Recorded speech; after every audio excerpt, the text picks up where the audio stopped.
money-saving expert Martin Lewis joins us now. You've been inundated, haven't you, Martin? We have, and my team and I have been working through this on the weekend with the expectation this will come. You know, it is a sad day for many staff and customers of Thomas Cook. There'll be many people in a state of panic and anxiety right now. The big picture is most people should either be returned, continue their holiday and return home, and if they haven't gone, they should get a refund.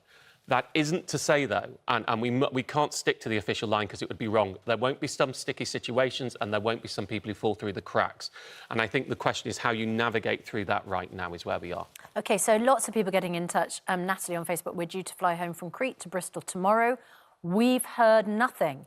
I'm a type 1 diabetic. I'm just hoping I have enough meds if we can't get home as planned. So, for people who are abroad right now, if you go to the Thomas Cook website, it will link you through to a Civil Aviation Authority website. On there, when you click through to your destination, it will tell you information about flights home. Now, when I've clicked through a few, they only at the moment have information about flights today, and they says the others will be updated tomorrow.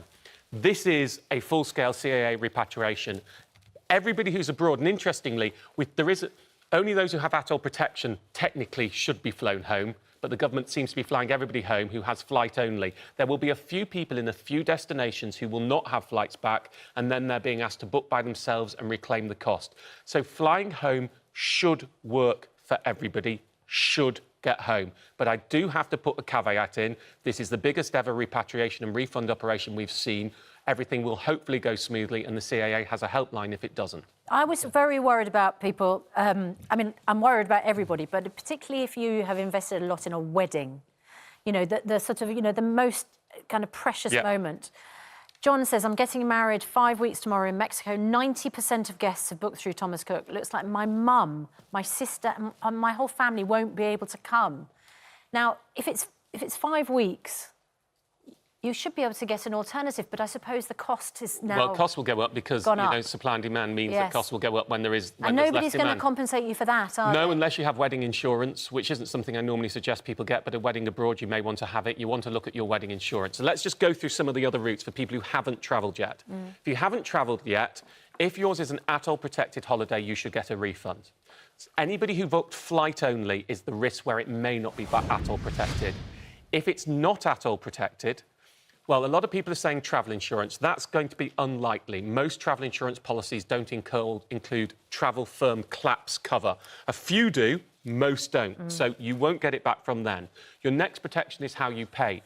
If you paid on a credit card, there's this thing I talk about all the time called Section 75 protection, which means the credit card company is jointly liable with the retailer. Jointly. Remember that. Jointly. If they send you to Thomas Cook, jointly, they have just as much liability. You can deal with them in the first instance. But this is the other thing that people have wrongly been saying. I'm booking holiday off Piers and you're my travel agent, because if I pay you, that can break the causal link that Section 75 means, and means I am not owed money under Section 75. And we're waiting to see whether there are any cases here. If that happens, and you paid on a credit card, then you'll need to use the same protection that debit card customers have, which is called chargeback, which is where you ask Visa or MasterCard. You go through your bank and say, I would like you to refund my money because I have not received my goods. So that's what you're looking at. So there is some coverage for people with debit cards, because Lucas... It's not a legal cover. ...paid £3,600 for flights to go take his children to Disneyland, and he's very worried he played on debit card. If you just got flights...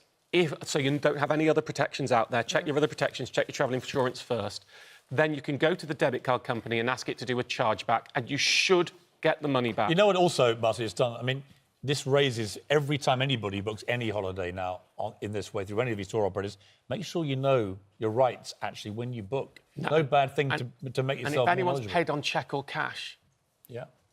Nothing. Right. If you're flight only. And this is why... So don't pay with cheque or cash, right? Look, I've said this on the programme many times before. I pay for all transactions over £100 on a credit card, so I get sections, I pay it off in full, so I get Section 75 protection, and if that doesn't work, I get chargeback protection. Bank transfers, cheque, cash. OK. Martin, good advice, as always. Thank you very much.